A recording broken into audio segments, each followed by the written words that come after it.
Hello, everybody. Welcome back to a new episode of Neil versus Grayson. This week's topic, shave or no shave for this year's No Shave November. Alrighty, Cubs. I'm going to hit you with a couple facts. No. I am the expert on this. I will start. Gentlemen, I have been able to grow a beard now for the past 3 years. I've been growing facial hair since second grade. I've been growing facial hair since second grade. Oh, and where is that now? Let me show you. I've shaved it. This is facial hair. I've shaved it. Real men shave even in November. That is not true. Here's why. So, Forbes magazine every single year releases 100 of the richest men in the world, richest men and women for that matter. Of the 100 richest men in the world, 98 of them shaved. Here's also from the political side of the political sphere in America. No president has worn facial hair since 1913. William Howard Taft, Barack Obama, have we had a good Mitt president Romney, since Donald 1913? Trump, George Bush, Al Gore, presidential candidates, most of them have shaved since that time. In fact, only 5% of members of Congress have worn facial hair. There's a connection. Scientific studies have been done on this. Men who shave every day, men who wear a clean shave, are seen as being more professional, more approachable, and more professional overall and more competent. But what about the studies that show that men with facial hair are better thinkers? When it comes to politics and business, men who shave typically go higher and excel professionally, whether it's in ranking, whether it's in pay grade. This is why we see 95% of congressmen who shave every single day, 98% of the 100 richest men shaving.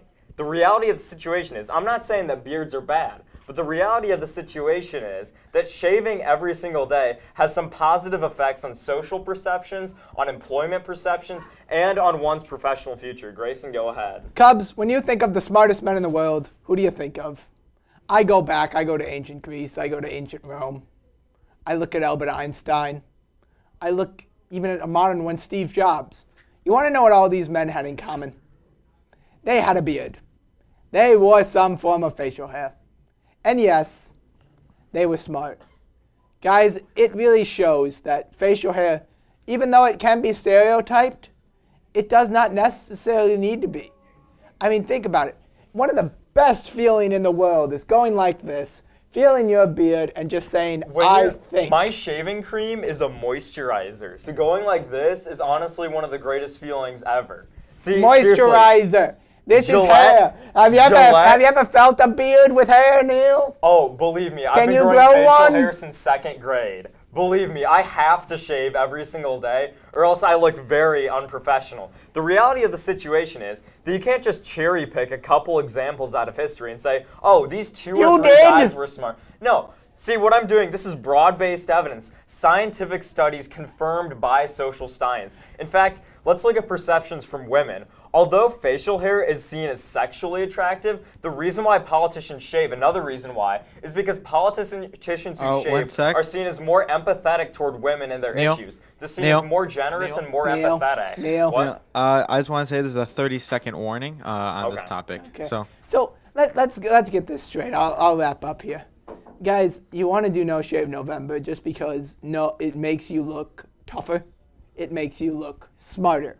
It makes you look like more of a man in certain opinions. There have been surveys say that 2 guys were shown, the one with facial hair was considered older and more mature. Guys, I know that Neil will say that if you don't shave, you look smarter, you look more mature. Those studies are very disputable. So, guys, grow your beard and enjoy No Shave November. See, we've created a society where being older and looking like more of a man is valued. What about looking more professional? What about looking more competent? What about seeming more empathetic and approachable to other people?